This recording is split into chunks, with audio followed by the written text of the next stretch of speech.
हनुमान जन्मोत्सव जन्म कथा। आइए जानते हैं कैसे हुआ बालाजी का जन्म।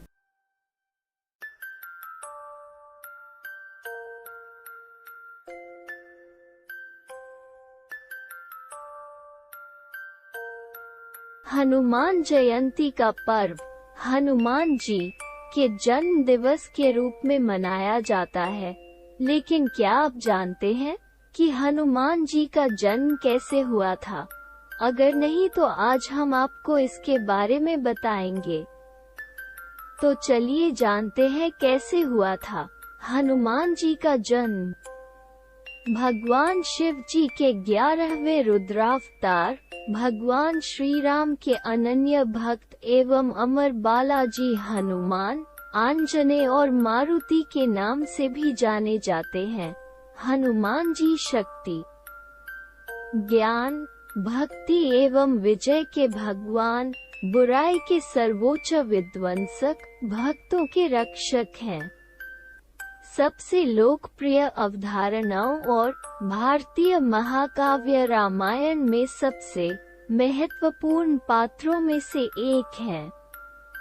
वो भगवान शिव जी के सभी अवतारों में से सबसे बलवान और बुद्धिमान माने जाते हैं। इस धरा पर जिन 7 मनीषियों को अमरत्व का वरदान प्राप्त है, उनमें बजरंगबली भी हैं।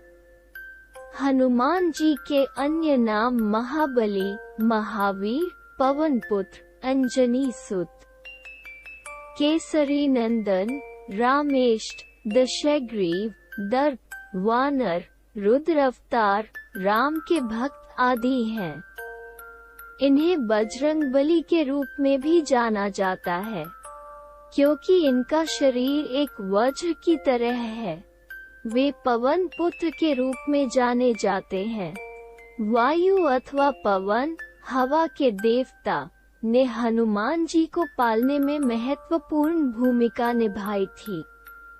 मारुत, संस्कृत मरुत का अर्थ हवा है। नंदन का अर्थ बेटा है। हिंदू पौराणिक कथाओं के अनुसार हनुमान मारुति अर्थात मारुत नंदन, हवा का बेटा है। रामायण के अनुसार वे श्री राम के अत्यधिक प्रिय हैं। हनुमान जी का अवतार भगवान राम की सहायता के लिए हुआ था।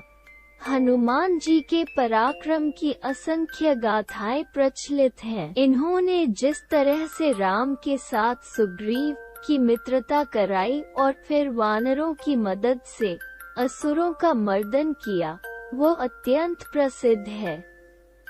हनुमान जयंती के दिन श्री राम भक्त हनुमान जी की विशेष पूजा अर्चना करते हैं। इस दिन को हनुमान जी के जन्म के उत्सव के रूप में बड़ी ही धूमधाम से मनाया जाता है। किस प्रकार से उन्होंने वानर राज केसरी और माता अंजना के यहाँ जन्म लिया था। एक बार वानर राज केसरी संध्या वंदन के लिए वन में जाते हैं। तभी वह देखते हैं कि एक स्थान पर महर्षि भारद्वाज और अन्य ऋषि मुनि हवन कर रहे हैं।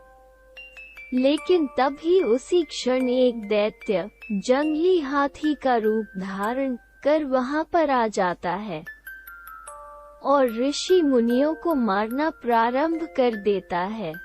जब महाराज केसरी उसे ऐसा करते हुए देखते हैं, तो उन्हें ये समझते हुए देर नहीं लगती है कि यह कोई सामान्य पशु नहीं है, बल्कि एक राक्षस है, जो इस शांत स्वभाव वाले पशु का रूप धारण कर ऋषियों के प्राण हरने के लिए आया है। वो तुरंत ही उससे युद्ध करने लगते हैं और उसे परास्त भी कर देते। इसके बाद इस घटना से प्रसन्न होकर महर्षि भारद्वाज वानर राज को वरदान मांगने के लिए कहते हैं। वानर राज उन्हें ना नहीं कर पाते हैं, अतः वो कहते हैं कि उन्हें ऐसा पुत्र चाहिए। जो महादेव के समान बलवान, पवन के समान पराक्रमी तथा ब्रह्मा के समान वेदों का ज्ञाता हो। उसके नाम मात्र से भी शत्रुओं का शमन और जग का कल्याण हो।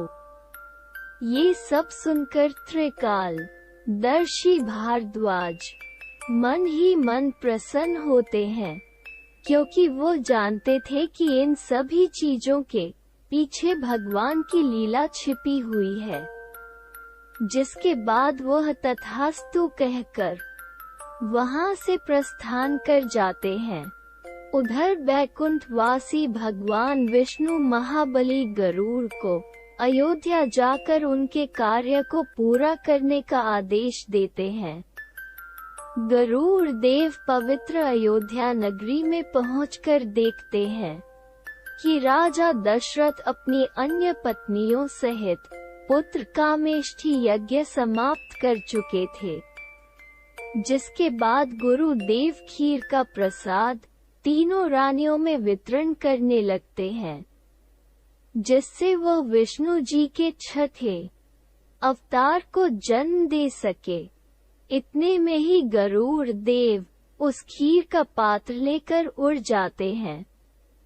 वो उस पात्र को तपस्या कर रही वानर राज केसरी की पत्नी अंजनी के हाथ में रखकर अदृश्य हो जाते हैं, और वह भी इसे देवताओं का आशीष मानकर ग्रहण कर लेती है।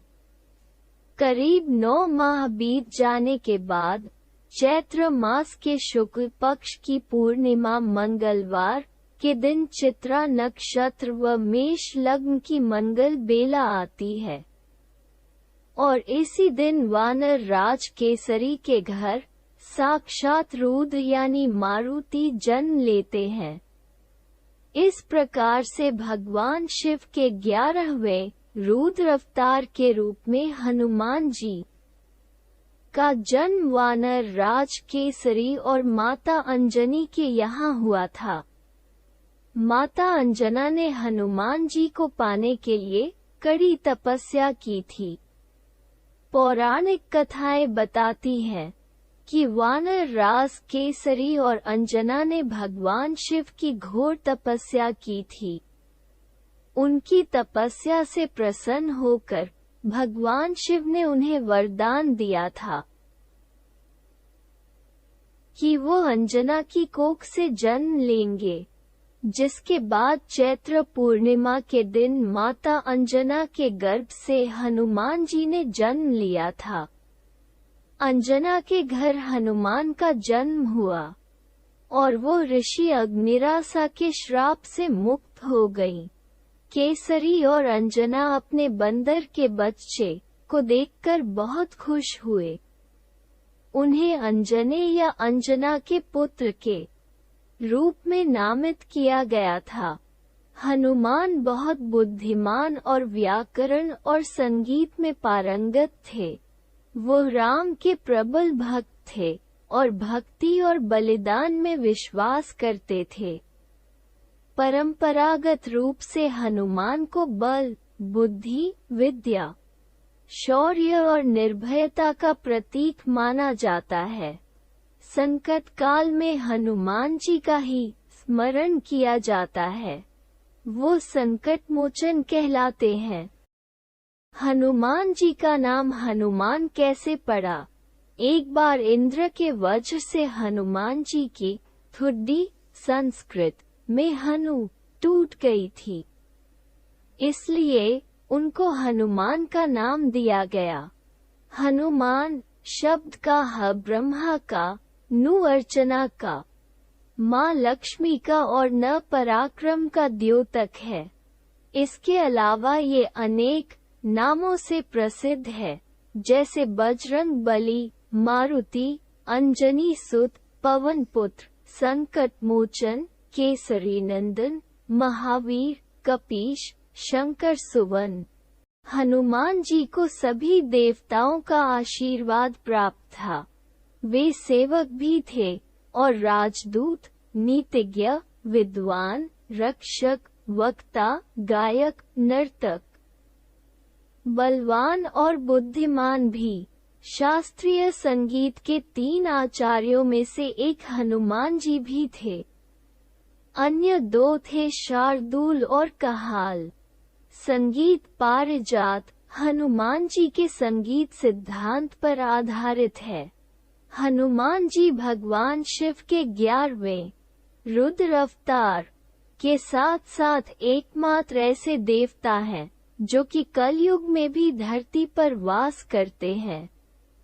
माता सीता के आशीर्वाद से हनुमान जी को चिरंजीवी का वरदान प्राप्त हुआ है।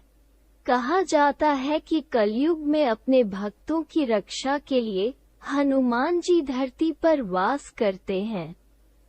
भगवान श्री राम की पूजा आराधना करने से हनुमान जी प्रसन्न होते हैं। वो भगवान श्री राम के भक्तों की हर पीड़ा को दूर करते हैं।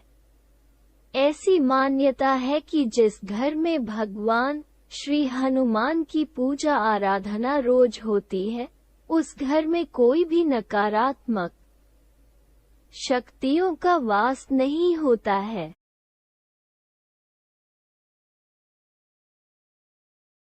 प्रेम से बोलो श्री राम भक्त हनुमान की जय। कहानी अच्छी लगी तो कहानी को लाइक, कमेंट और शेयर करें, और चैनल पर नए हैं तो चैनल को सब्सक्राइब करें और बेल आइकॉन को जरूर प्रेस करें, जिससे कि हमारे आने वाले हर नई कहानी का नोटिफिकेशन आपको मिलता रहे। वीडियो देखने के लिए आप सभी का बहुत बहुत धन्यवाद।